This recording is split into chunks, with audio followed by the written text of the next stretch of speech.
Hello, and welcome to Technically Speaking, where scientists and engineers come together to chat about a common interest, share knowledge, and satisfy some curiosity. I'm Laura, and I'm joined by Emma and Antonia to talk about maglev trains and speculate on why we don't see them in more nations. So, Emma, you're a physicist, so I guess you can tell us something about how they work. Is that right? Yes, although not in loads of detail because I was going into it and I was like, but I think that's just information overload, physics overload, electrics overload. But yeah, I was first interested in them because they can just go super fast. I just think, why don't we just use them in the place of all of our trains? And I personally feel passionate about that today after my train was delayed 1 million hours yesterday. It basically, physics-wise, goes back to super standard magnetics, which is what I think is really fun about it, because I feel like when you're a kid, you know that magnets have a north and south pole, and you know that the north will repel the north of another magnet and it'll attract the south, and that's just kind of, simple. That's just what you know. Fridge magnets kind of work that way. Those like classic U magnets that are super strong work that way. So maglev trains, there's two main types of them, and they work in slightly different ways. So you have electromagnetic suspension, which is the first type. That's still in use today, but that basically works on attraction. So both the track and the train will have electromagnets that you power, and they'll have a polarity, so a north or south pole. And basically it's worked to have the track be the south pole at the top pole, and then the train comes in being the north pole, and that's what levitates it, is it brings it up. That's more than I knew. Yeah, because basically all I knew was they use magnets to repel the train and make it float. And it's a bit like it's flying, having been on one. It's really cool. So it's actually floating through attraction? Yeah. Not repelling? Oh. And that's one of the types. That's one of the types. And then the other types is called electrodynamic suspension. And that is where the track is made up of coils, and that works on repulsion. So you have electromagnets in the train, they pass through the coil. As they cut through the coils get a magnetic field induced, and that opposes the magnetic field of the train. And also there's different types of coils in the trains that do different jobs. So like 2 types are for stabilizing and 1 is for pushing the train forward. So that one's more about induced magnets in the coils in the track, whereas the other one is about having electromagnets basically in the track as well. So they both kind of have, in theory, like different energy arguments, and also different places and how they work, really. So shorter tracks might want one type over another, essentially. But that's the all in all, just attraction and repulsion. But I've actually never been on one, so I'm very jealous, because I've heard, as I've been reading up about the experience of what it's like compared to a regular train. So yeah, Antonia, I think you mentioned you'd been on one. Yeah, as a kid, I went to Shanghai. There's, I think, the only commercial maglev train at the time in operation. I'm not saying it's the first, it was the only one still operating, that went from the Shanghai airport into the Shanghai city centre, and it went really, really, really fast, but only for like a little bit. It's almost like as soon as it reached its top speed, it had to immediately start decelerating because the track is actually too short to make the most of it. So what's the advantage of it in that case over like a normal steel-wheeled train with a diesel engine? That's a good point. Was it just for show for that one? Yeah, I think it was maybe tied to some other big event that they wanted to show the futuristicness of Shanghai. But either way, I like Emma, was like, why do we not have this? It was maybe like 10, 20 years ago that I went, and it's still not here. No, you would think if it's a futuristic technology and it's in some countries in Asia, why isn't it everywhere else? Yeah. Emma said they use I remember some of what she was talking about from my A-level physics or my sort of high school physics. She was talking about coils and inducing a current and a magnetic repulsion. I can't remember the name of the law, though. It's been too long since I was looking at these things in school. Not to worry, and I think that's exactly what I'm here for. And this is also why I think the trains are really cool as well, because it basically uses physics that you learn about, and at the time you're like, well, what's the use? Never going to hear of these again. Yeah. Never going to see them again. But they actually do, and they're kind of like the poster board for it, because they just, I think in theory, are really simple with how they work. The electromagnets have their own magnetic field, and when the track is made of these coils that are in kind of a certain position, and depending on the number of turns you have in the coils, produces how strong a magnetic field is. But as basically those coils cut through the magnetic field as the train's moving through, they themselves get a magnetic field induced, and that's called Faraday's law. And that's just about when you have coils breaking a flux line, which is just one magnetic field, you get a magnetic field induced. But the direction that the field is induced is always to oppose the original field, and that's called Lenz's law. And so it's a combination of those two laws, which is how the electrodynamic suspension works. And it's just great. It's just exactly what you learn about in class. It's the exact same thing, but done on this kind of industrial scale rather than just having a little coil in the classroom and a magnet that you kind of do something with. So am I right in thinking that if they repel the train away from the track to kind of lift it up, but they can also use the magnetic field to pull it forwards by attracting the train towards a different magnetic field further down the track and then switching the polarity once it gets there? Yeah, that's exactly right. So there's two of the coils. One is to lift it up. There's three coils, sorry, but two is a part of like stability. So one's to lift it up, and there's some at the sides to stop it kind of, I guess, jiggling about. So that's like pure levitation.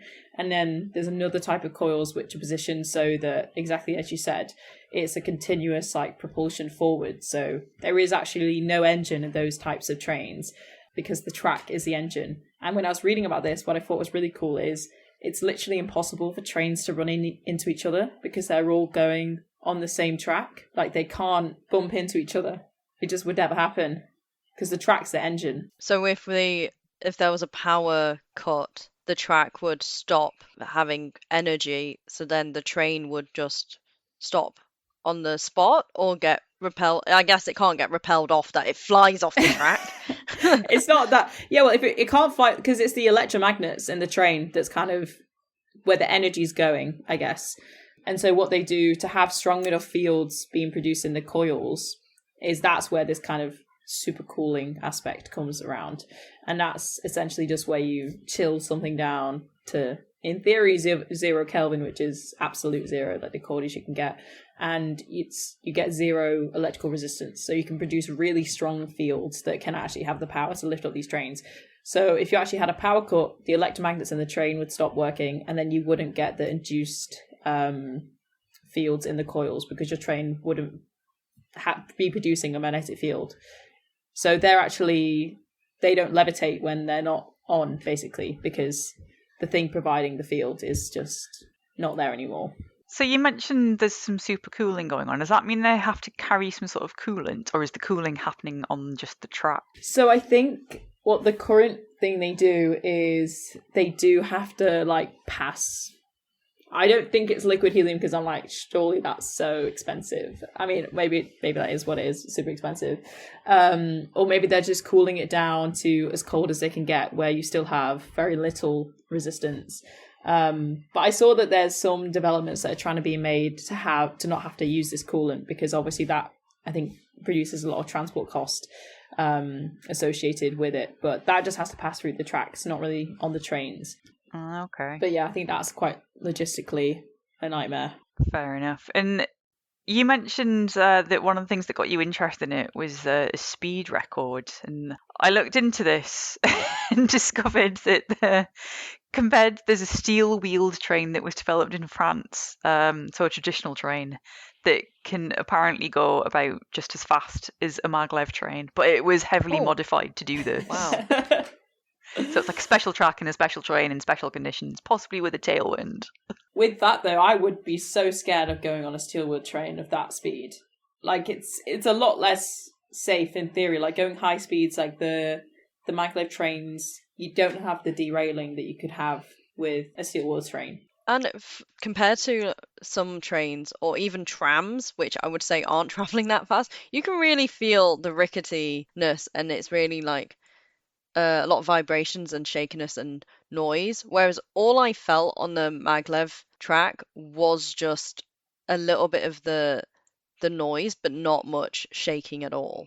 No, this is why I think it's a bit like flying. It's such a smooth ride. But yeah, speaking of speed of trains, I saw a short form YouTube video by Cleo Abrams, which compared the speeds of different rail transport. That's the word. If you think about trams or what some countries call light rail, that's like 20 miles per hour or something. I guess they're talking about in the city centre as opposed to elsewhere, because I'm sure it must travel faster than that. The Eurostar, I don't know what's wrong with me, I shouldn't remember the name. Yeah, and the Eurostar goes about 100 miles per hour in the tunnel and then speeds up when it's on land, about 160 miles per hour. Maglev is about 300 miles per hour. So it's generally faster. So I assume that is one of the advantages of using it. It still doesn't explain why we don't have it everywhere, though. No. Well, I guess there's a bit of a step in between as well, which we've not discussed, which is high-speed rail. That's obviously somewhere in between the Eurostar and the maglev speed, and we don't have that in the UK either. Yeah, we just have an old Victorian rail system for the most part. But getting back to what Emma was saying, she's helped refresh my memory of high school physics from decades ago.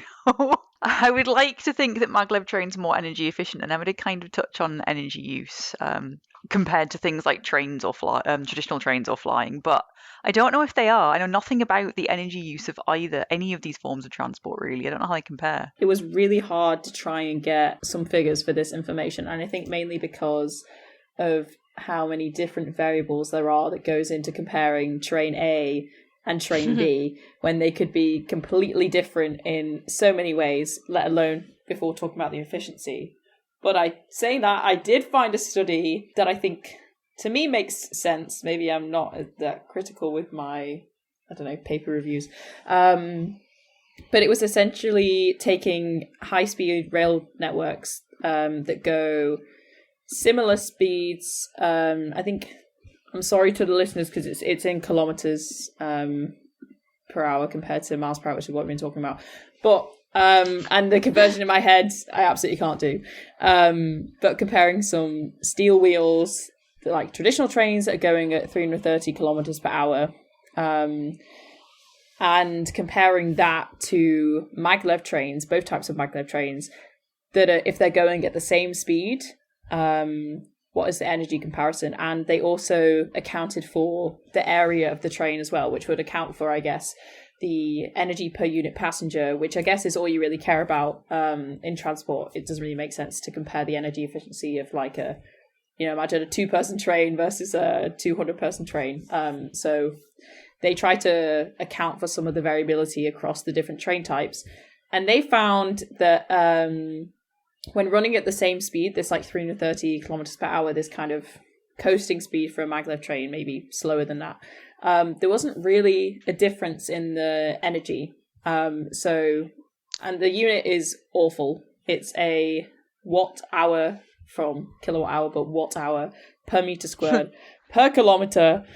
But you have a change from like 43 for a traditional train to around 52 for a maglev train, which I don't know how significant it is because it's not any error bars, but compared to the maglev running at full speed, which is around 500 kilometers per hour, it goes to around 75.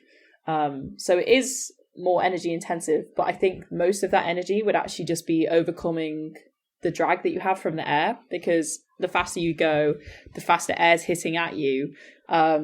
So you're just going to experience more drag and more air resistance than a regular train would, because it just doesn't travel at that speed. And I kind of like the comparison of comparing them at the same speed for the same area. And they were like, actually, it's not too different. It's funny that they decided to use per area of train, whereas what I'd seen that people use when they're looking at comparing modes of transport was per passenger per kilometre. How are they defining how many passengers are on a train, though? They're just looking at how many seats there are. And isn't that almost the same thing?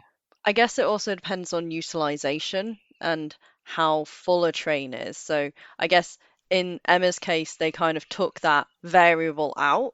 Yeah. By having area instead of estimating an occupancy. Yeah, I think the theory was, let's just look at the stats and then it could maybe inform design of maglev trains. For example, if you make it a passenger train and you have as many passengers as you would fit in a regular train per unit space, it's actually efficiency-wise the same. Whereas I'm not sure, like it mentioned in the study, you know, like a maglev train might have like a bigger kitchen because it's kind of more of a, not like a tourist thing. I know commuters will use it as well, but it's more of an attraction. It's more of an experience. So At the moment. yeah, there's more space spent on that than on a regular train, for example. Ah, okay, that's an interesting point. I don't think my ride in Shanghai was long enough to visit a kitchen. But I know that they're planning one in Japan, which was going to go across the country. And they already have fast trains. Yeah, I actually also saw the Japan train that was being built. I think it's scheduled for like 2035, so quite a while in the future. But currently, the high-speed train, and I think this is a good benchmark, and also Laura, maybe you could comment on this, having been there as well.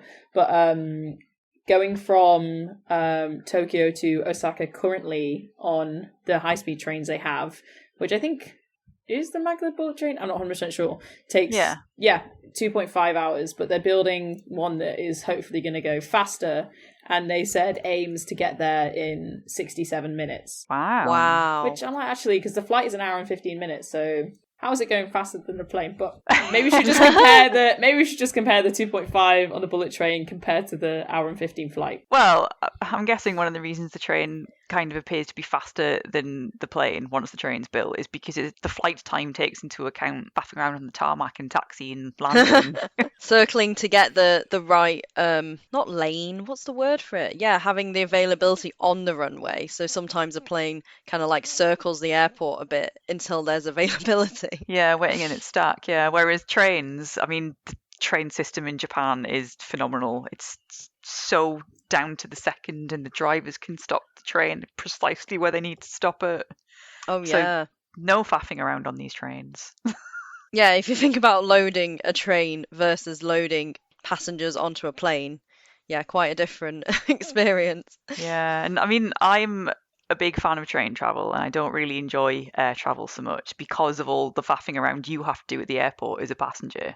Mm. You know, all the checks you have to go through and dropping off luggage or whatever else, or making sure your luggage fits into a tiny bag because there are restrictions on the plane, and then hanging around the airport for hours. Whereas a train takes you from a city centre to a city centre. Yeah. So even if the train takes twice as long, depending on the length of your journey, I think overall it's still quicker than flying. Yeah. Yeah, so is it a fairer comparison for the maglev train to be compared to planes than other trains? Because then would the maglev train be more efficient than flying because it doesn't have to overcome as much air resistance and gravity? I think it is the better way to think about it, because I guess your maglev train would be as an alternative to flying. If it was, you know, in our country, for me, yeah, I live in Edinburgh. If I wanted to go to London, getting a regular train would be 4 hours, depending on the train, or depending on the stops, and the plane is around an hour and a half. I would love to get the train if it was 2 hours and a bit, and that's essentially maglev speeds, but it would be a lot more energy efficient than I kind of hate like the same country flights. Like I'm not going to fly to London from Edinburgh because it's such a short journey. Like it's just for me, it just doesn't make sense, and I think it is, you know, getting to the point where it's very bad for the environment. Yeah, and again, like all the airports in London it's like an hour on the train to get into the city centre, isn't it? From any of the airports. So you still have to faff around. And something that's an issue is we need to expand the airports, which takes up more space, which people aren't happy about. So, you know, maybe trains? I saw some interesting comparisons because obviously we were talking about energy efficiency, but then I thought, okay, magnets are kind of very useful. We use them a lot in motors. So from a resource efficiency point of view, how does maglev compare to other modes of transport? And unfortunately, there is not very much research in this area yet because we don't have many examples of maglev train systems. That's a shame. So we need more trains to do more research, is what you're saying. I don't know. I think people could do it because based on a theoretical design, I don't think it has to be in use because you're doing it based off the build. And I think that's going to be the most resource intensive rather than the operation. With the argument that, and the fact that, you know, the track is essentially the engine for a maglev train, those tracks do not exist unless you build them. You can't adapt other tracks. They're way more high tech. And so to actually build the tracks themselves is, I think, a huge infrastructure task and a huge money task.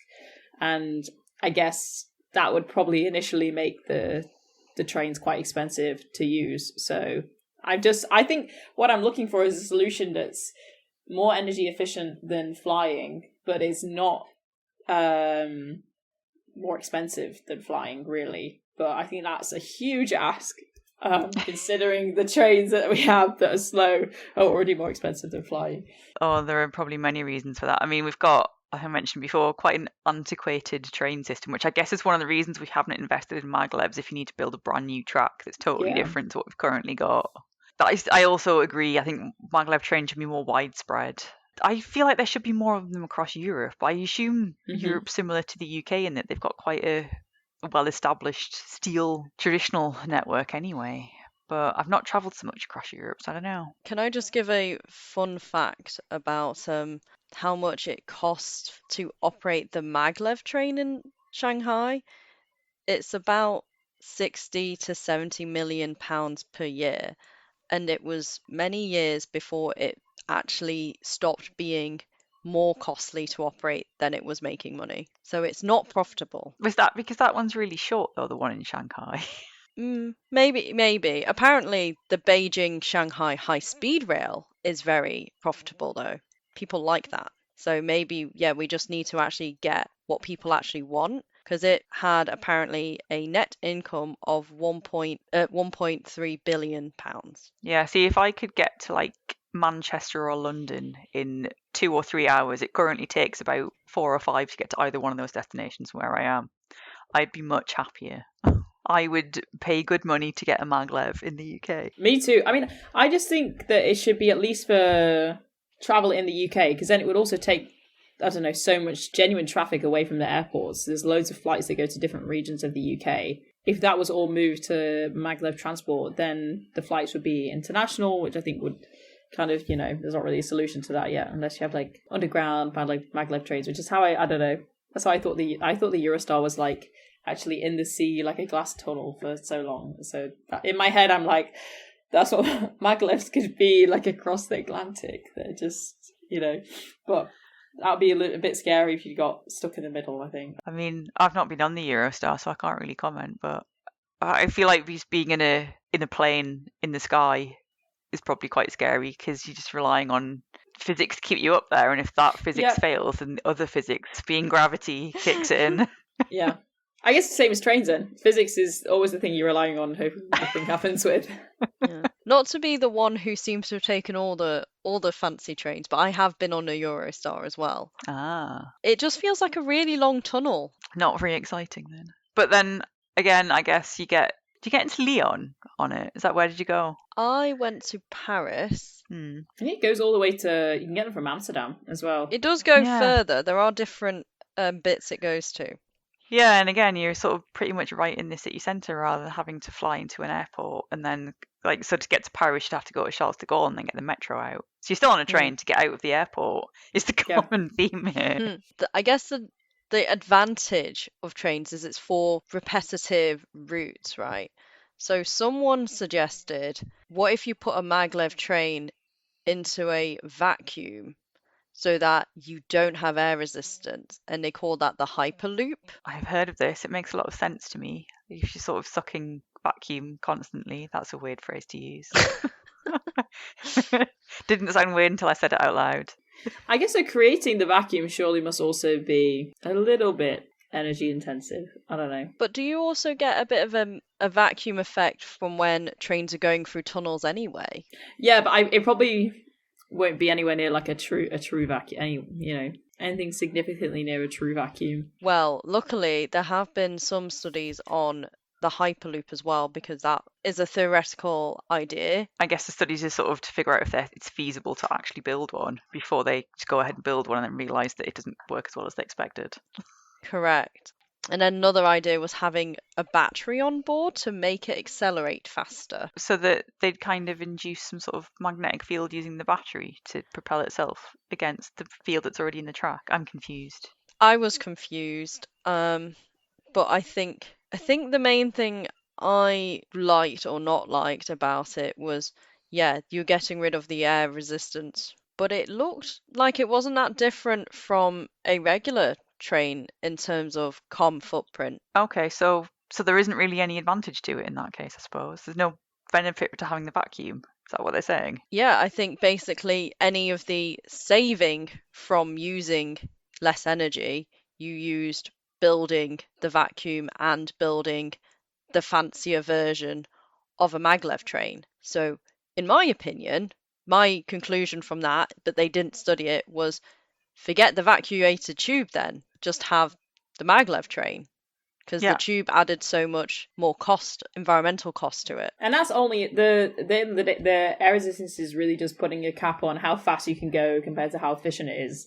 If you decide, oh, let's still be faster than a regular train and try to reduce the air resistance, I'm sure there must be some kind of, I guess, energetic sweet spot where it makes the most amount of sense. We've not actually also talked about the low-speed maglev trains that there are. I don't think I know which ones they are. I don't even know what's the benefit of it at that point if it's low speed. That was the thing that confused me most when I was researching it. I was like, why bother? I guess if it's on the same track anyway, because Emma mentioned that it consumes more energy the faster it goes. Yeah. So I guess if you want to save energy, you just run it on the track you've already got, but slower. And maybe it's cleaner energy as well. I'm just thinking there's surely a lot of, from a steel wheel engine. I guess what's powering the electromagnet, so I don't know. Now I remember, actually, I did read some of the other advantages was there are less moving parts, so actually it's better from a maintenance perspective. What, for the maglevs? For maglevs, yes. I can understand that, because, I mean, how much friction and wear do you get on a diesel train with all the wheels and everything turning? And actually, they are better at climbing hills than a traditional train. Is there a physics reason for that I can't quite get my head around? Because I'm immediately thinking something on a plane and resolving the forces. I mean, my initial guess would be, I mean, obviously you have to overcome gravity more, but that would be more intensive for a steel wheel train to do than a maglev train, because you could just, maybe add some more coils in or cool them down a bit more, and then you'll get a strong magnetic field. So I think they can overcome the gravity. I mean, they're already overcoming gravity because they are literally levitating. I think the extra cost, you can kind of tweak what you have to make it fast in a maglev, whereas with the classic steel wheel, they're not really designed for super inclined, and so I think the gravity would really affect it. It's one thing that gets me though, because we were talking about comparing it to air travel, and I can't believe how much cheaper air travel can be compared to getting the train. It's cheaper for me to get to Rome than it is to get to Newcastle, which is about 3 or 4 hours away on the train, which should be 2 hours if I was in a car. It just boggles my mind that it's cheaper to go to a different country than it is to stay in my own. Yeah. I wonder how much of that is economics and the cost of infrastructure and maintenance over the whole track as opposed to the air. Maintaining the air. But you still got a plane to maintain that I presume has quite a lot of maintenance involved, because some of them have been around for quite a while. But I guess you have a train to maintain, so it's kind of like the same hardware or vehicle, but then you also have the medium in which it travels on. I guess I just kind of feel like trains probably have overall slightly lower maintenance costs because they're not a steel vessel in the sky travelling through the clouds. I wonder which actually gets more wear and tear. That's a fair point. Yeah, maybe I'm thinking about it in the wrong way, because I'm thinking about, on a plane where you feed people and you've got a ventilation system and all sorts. Yeah. You have to recycle the air. Yeah. I mean, I think it also comes down to the flight journey is quick from here to Rome, and the train journey will be longer. So the plane can come back and do multiple trips a day, and the train can as well. But I think there's just so much more infrastructure for the planes. Like, there's so many airports and there's so many planes that are doing so many trips a day. And with trains, I think you're limited in space. Like, our train stations are not as big as our airports. I mean, obviously both depending on which one we're comparing. But also, yeah, the planes are doing multiple different journeys. I love tracking my plane before I board it and seeing where it is. Then you can see how late it's going to be. That's a hack for everyone. Something to do whilst you're waiting in the airport. Yeah. So are we, despite the fact none of us really like the idea of plane travel, are we all kind of leaning towards the fact that planes are just generally better? Oh. I don't like saying that.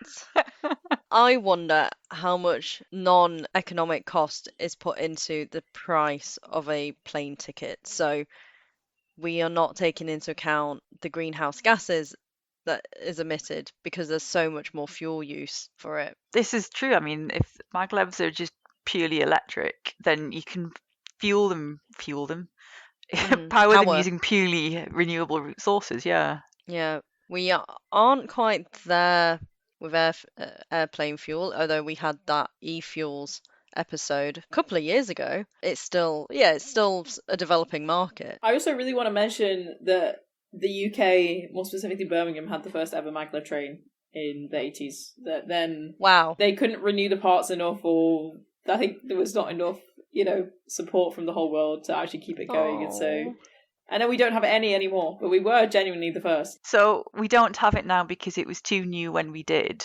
Yeah. We couldn't invest in it. That's exactly it. So we could have maglev trains all over the UK if we were willing to replace all of our infrastructure. I'm like, surely the infrastructure for the old one's still there. I mean, maybe it's a bit dodgy now. I don't know. Maybe it's definitely all the supercoolant gas has disappeared. Oh, they weren't superconducting at this point. They were. This is just the other ones. Yeah, the other type, like the static type. That was like an airport shuttle, and the one in Shanghai is an airport shuttle. I think that maybe makes sense if you think about how far some airports are away from the cities. If you had a shuttle that went directly into the city and that was very quick, and it's in an area where you probably could build the infrastructure, maybe we should actually use them for the longer distances as well. I think so. I would still rather spend a little bit longer on a train than faffing around on airports and then getting into a plane that isn't currently as environmentally friendly as train travel, if train travel can definitely be just electrified. But what if you had an electric car? I still have to drive it though, don't I? I don't have to drive the train or the plane. It's true.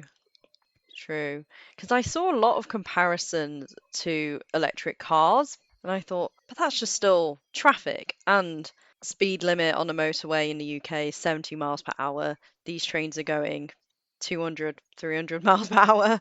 Yeah. Yeah, I'm still leaning on coming down on the side of the train. So I feel like this entire conversation has made my mind up now.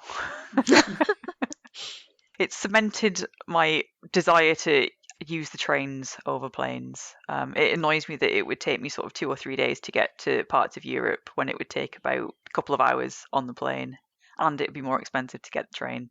There should be more investment in maglev trains at a sensible price, I think. And I'm glad that Emma has refreshed my memory of high school physics. It sounds like we're saying they're not really better in terms of energy efficiency compared to normal traditional trains for a given speed. And it's still more convenient to fly than it is to take the train. And we need to build more infrastructure, which is why we don't see maglevs used everywhere. But I think we should invest in that infrastructure. Me too. It's cool physics at the end of the day. Yes. It's fun. And it can be electrified, so less greenhouse gases. Yes, just get rid of all planes. No, I feel like air travel is coming along at quite a pace to be more sustainable as well, so I shouldn't knock it too much. And I can't really see that we would have big undersea tunnels with trains going to like all the way across the Atlantic and the Pacific, so there will still be a place for air travel, just there should be less of it. So I guess that brings us to the end of the episode. Thanks for listening, and we'll see you next time. The views expressed in this podcast belong entirely to the person that said them. They do not represent any industry or organisation. If you enjoyed listening to these views, it would really help us out if you could rate us, leave a review and tell a friend. This podcast was sponsored by no one, but if you're interested in funding us to continue to have frank discussions about science and engineering, please get in touch.